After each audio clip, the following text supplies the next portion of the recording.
नमस्कार. एकंदरीतमध्ये मनपूर्वक स्वागत. गोव्यात आज काय काय घडलं आणि कुठल्या बातमीची चर्चा आहे हे कमीत कमी वेळेमध्ये या बुलेटिनमधून तुमच्यासमोर आणण्याचा आमचा नेहमी प्रयत्न असतो. आजही आम्ही तुम्हाला अशा काही निवडक महत्त्वाच्या बातम्या दाखवणार आहोत. ॲप-बेस्ड टॅक्सी आणून आमच्या धंद्याच्या आड याल तर कायदा सुव्यवस्था बिघडवून टाकू अशी जाहीर धमकी गोव्यातल्या टॅक्सीवाल्यांनी सरकारला दिली आहे. तर दुसरीकडे काहीही झालं तरी गोवा टॅक्सी ॲप येत्या वर्ष अखेरीस आणणारच असा पवित्रा सरकारने घेतला आहे. त्यामुळे गोव्यात टॅक्सीवाले आणि सरकार यांच्यात एक नवा संघर्ष पेटला आहे. त्याबद्दलचा एक विशेष रिपोर्ट आम्ही तुम्हाला या बुलेटिनमध्ये दाखवणारच आहोत. पण सगळ्यात आधी जाऊया आमच्या डिजिटल न्यूजरूममध्ये. तिथे संघवी आहे. संघवी, आज काय घडलंय विशेष गोव्यात आणि काय अपडेट्स आहेत तुझ्याकडे? दिनेश, गोव्यात नव्या रस्त्यांची तसंच पुलांची बांधणी बऱ्यापैकी झालेली आहे आणि नागरिकांकडून सूचना विचारात घेतल्या जाणार आहेत रस्त्याच्या संदर्भामध्ये आणि या सूचनांचा 15 दिवसांमध्ये अहवाल तयार केला जाणार आहे आणि PWD तसंच वाहतूक पोलीस आहेत यांच्याकडून 1 डिसेंबरपासून ही अंमलबजावणी केली जाणार आहे. त्यामुळे कुठेतरी रस्ते अपघाताला आळा बसेल असं शक्यता वाटते आहे. दुसरी बातमी आहे ती म्हणजे कांदोळीमध्ये एका युवतीवर लैंगिक अत्याचार करण्यात आलेले आहेत. बर्थडे पार्टीला बोलवून एका विलामध्ये तिच्यावर हे अत्याचार करण्यात आलेले आहेत. राजस्थान इथला स्वरूप गोरा नावाचा 23 वर्षाचा हा मुलगा आहे ज्याला पोलिसांनी ताब्यात घेतलंय. आणि तिसरी महत्त्वाची बातमी आहे ती म्हणजे कमी किमतीमध्ये डिझेल पुरवतो असं सांगून एकाला लाखोचा गंडा घातलेला आहे. त्यामुळे पोलीस सध्या या दोन्ही गोष्टीवर लक्ष ठेवून आहेत. दिनेश, धन्यवाद संघवी ही माहिती दिल्याबद्दल.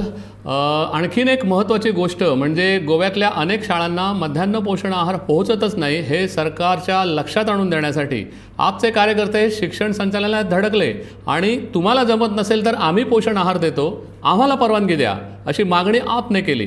ज्या ज्या शाळांना पोषण आहार पोहोचत नाही त्या त्या शाळांनी आपल्याशी संपर्क करावा. यासाठी आप आता हेल्पलाईनही सुरू करणार आहे.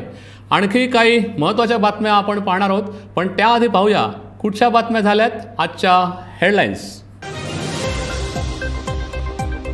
मायनिंग कंपन्यांनी घेतलेली आमची जमीन आधी आमच्या नावावर करा, अन्यथा करू देणार नाही खाणींचा लिलाव. शिरकाव ग्रामस्थांचा सरकारला इशारा.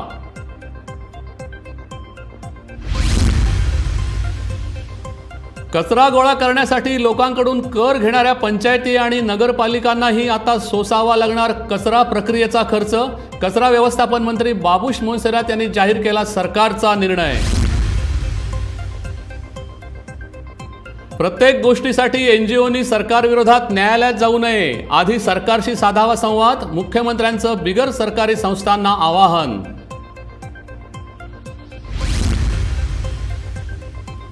खाण खंदकांमध्ये साठलेल्या पाण्यावर करणार वीज निर्मिती. सौर ऊर्जेसाठीही होणार खाण क्षेत्राचा वापर. ऊर्जा मंत्री ढवळीकरांनी दिली माहिती.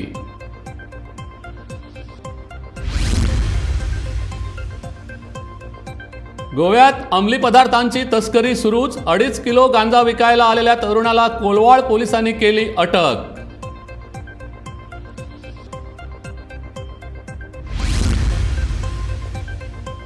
आणि ऐन दिवाळीच्या तोंडावर म्हापसा पालिकेचे सफाई कामगार गेले संपावर. आरोग्य भत्त्यासह पगारवाढ द्या, अन्यथा कचरा उचलणार नाही, कामगारांचा इशारा. गोव्यात सध्या एक विषय धगधगतोय तो म्हणजे सरकारकडून सुरू केल्या जाणाऱ्या मोबाईल टॅक्सी ॲपला स्थानिक टॅक्सीवाल्यांच्या होणाऱ्या विरोधाचा. आंतरराष्ट्रीय पर्यटन केंद्र असलेल्या गोव्यात खरं तर देश विदेशातले लाखो पर्यटक येतात, पण इतकी वर्ष झाली तरी गोव्यात ॲप-बेस्ड टॅक्सी सुविधा उपलब्ध नाही. म्हणून उशिरा जाग येई नका, सरकारने या वर्षाअखेरीस गोवा टॅक्सी ॲप हे नवीन टॅक्सी ॲप सुरू करायचं ठरवलं आहे. पण स्थानिक टॅक्सी संघटनांनी आडमुठी भूमिका घेत या टॅक्सी ॲपमध्ये सहभागी होण्यास नकार दिला आहे. शिवाय जर सरकारने हे ॲप आणलंच तर संपूर्ण गोव्यात तीव्र आंदोलन उभारू असा इशाराही सरकारला दिला आहे. त्यामुळे टॅक्सीवाले आणि सरकार यांच्यात संघर्षाची आग भडकली आहे. बघूया त्याबद्दलचाच हा खास रिपोर्ट. कायदो सुव्यवस्था बिघडली नाल्यार का सरकार जबाबदार असतलो. मोबाईल टॅक्सी ॲपला टॅक्सी संघटनांचा विरोध. सरकार कसं आपला निर्णय पाठी घेवपाना. टॅक्सी ॲप आणण्यावर सरकार मात्र ठाम. टॅक्सीवाले आणि सरकारमध्ये भडकलाय संघर्ष. जगभरातल्या पर्यटकांची पसंती असलेल्या गोव्यात इतकी वर्ष झाली तरी अद्याप ॲप-बेस्ड टॅक्सी सेवा उपलब्ध नाही.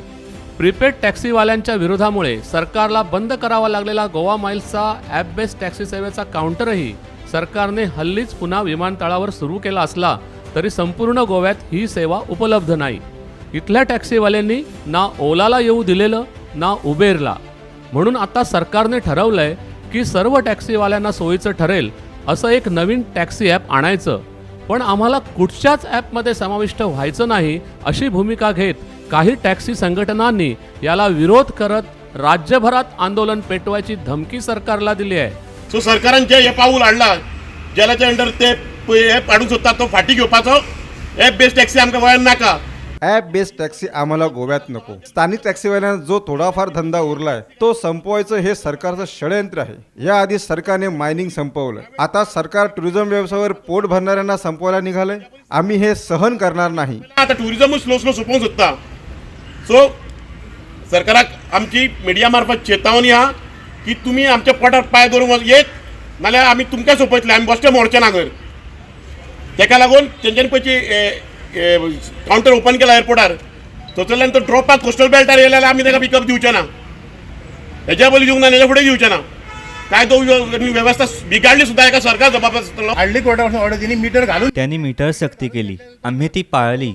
आता त्याच मीटरवर जर आम्ही भाडी मारली तर सांगतात की तुम्ही भाडं जास्त घेता. खरं तर हे दर सरकारनेच ठरवून दिलेत. आम्ही जर मीटरवर भाडी मारत असू तर आता ॲप कशाला हवं? ॲप कित्याक जायो? खरं तर पर्यटन उद्योगातला महसूल वाढवायचा असेल तर पर्यटक आणि इतर प्रवाशांनाही सुरक्षित आणि खिशाला परवडेल अशी वाहतूक सुविधा उपलब्ध करून देणं ही काळाची गरज आणि सरकारची जबाबदारीही आहे. त्यामुळे सरकार हे टॅक्सी ॲप आणण्यावर ठाम आहे. सरकारचं म्हणणं आहे की यातून सरकार एकही रुपया फायदा घेणार नाही. त्यामुळे जर काही टॅक्सी संघटना याला विरोध करत असतील तर गोव्यातल्या बेरोजगारांना संधी देऊन ॲप बेस्ड टॅक्सी सुविधा सुरू करू असा इशाराच सरकारने या टॅक्सी संघटनांना दिलाय. जे गोंयचे लोकांक बरें पडटा, गोंयच्या हिता खातीर बरें, जे पर्यटक आणि गोव्याच्या लोकांच्या हितासाठी आहे ते सरकार करणारच. काहीही झालं तरी हा निर्णय आम्ही मागे घेणार नाही. हा सरकारने घेतलेला निर्णय आहे, माझ्या एकट्याचा नाही. गोव्यात सगळं काही बरं आहे पण वाहतूक व्यवस्था अत्यंत खराब आहे अशा तक्रारी आम्हाला पर्यटक करतात. मग आम्ही या टॅक्सीवाल्यांचं ऐकायचं की लोकांचं? गोंयांत सगळें बरें आहा टुरिझम, पूण ट्रान्सपोर्टेशन इज द वर्स्ट. ही स्थिती सदां आमी दवरपाची. हेंचें आयकून हेंचें आयकपाचें काय लोकांचें आयकपाचें? गोव्यात येणाऱ्या पर्यटकांच्या सोयीसाठी प्रवासी वाहतूक परवाना असलेल्या मोटरसायकल, रिक्षा, बस आणि टॅक्सी या सेवांना एकाच ॲप खाली आणण्याचाही विचार सरकार करतंय. एक नजर टाकूया गोव्यात सध्या उपलब्ध असलेल्या टॅक्सी सेवेवर. गोव्यात सध्या 757 परवानाधारक काळ्या पिवळ्या टॅक्सी विमानतळ आणि अन्य ठिकाणी व्यवसाय करतात. तर ऑल गोवा टुरिस्ट परमिट टॅक्सींची संख्या आहे 2331. ऑल इंडिया प्रवासी वाहतुकीचा परवाना असलेल्या टॅक्सी आहेत 10,924. तर रेंट कॅब परवान्याखाली 3,836 टॅक्सी सध्या गोव्यात व्यवसाय करतायत. टॅक्सीवाले वाटेल तशी भाडी आकारून पर्यटकांची लूट करतात म्हणून सरकारने मध्यंतरी मीटर सक्ती केली. पण या मीटरसाठी जाहीर केलेली सबसिडीही सरकारने अद्याप दिलेली नाही अशी तक्रार टॅक्सीवाले करतायत. अशा परिस्थितीत नवीन टॅक्सी ॲपवर सरकार ठाम असेल आणि ते सर्वांच्या सोयीचं असेल तर त्यासाठी सरकारने दोन्ही बाजू विचारात घेऊन तोडगा काढावा अशी मागणी विरोधक करू लागले आहेत. Bureau report, Gomantak TV. एकंदरीत मध्ये आज इतकंच. जाता जाता आठवण करून देतो की गोव्यातल्या ताज्या आणि अचूक बातमीसाठी गोमंतक टीव्ही या आमच्या यूट्यूब चॅनलला जरूर सबस्क्राईब करा. तसंच दैनिक गोमंतक TV.com या आमच्या वेबसाईटलाही फॉलो करा. तसंच आमच्या फेसबुक पेजलाही फॉलो करा. आणि हो, आणखीन एक विनंती आहे. दिवाळी सुरू झाली आहे तेव्हा या दिवाळीला तरी कृपया मोठ्या आवाजातले फटाके फोडणं आणि मोठ्या आवाजातला DJ लावणं टाळा. धन्यवाद. उद्या पुन्हा भेटू. शुभरात्री.